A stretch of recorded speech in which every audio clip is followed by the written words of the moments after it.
पौआ पखारी के बाट परवा उतारल हो, परवा उतारल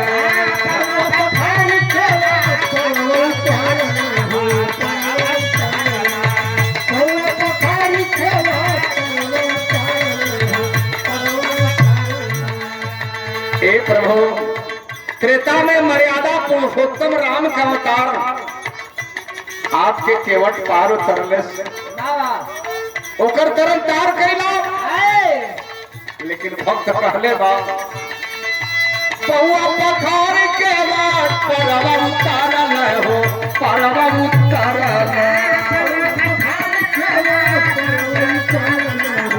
जय हो।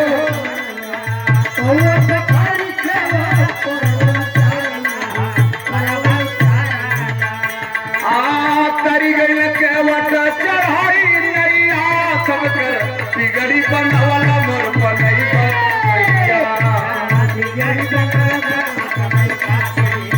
जय हो।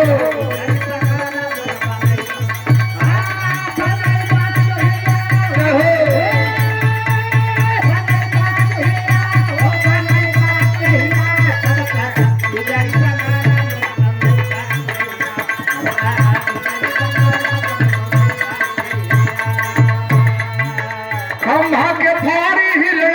कश्यप के मारला हो, कश्यप के मारला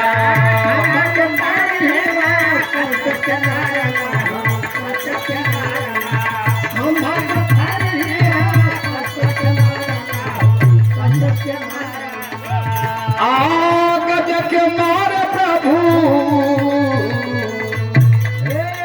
गह के मार प्रभु, गज के उबारला हो, गज के ऊपरला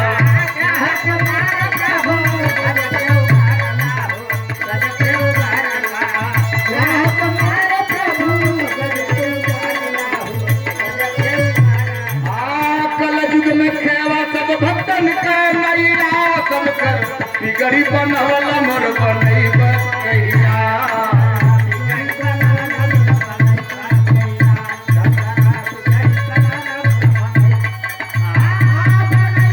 जय हो।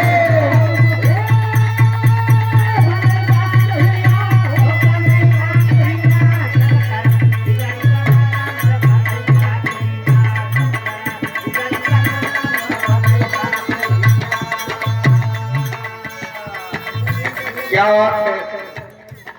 सुरेश नारायण सुल्तानपुर के पावन धरती से मैक मास्टर थोड़ा ढोल वाला बेस दे दो, बोले चाहिए बाबा जी के परम भक्त आपके तरफ से 50 रुपए का पुरस्कार मिला है।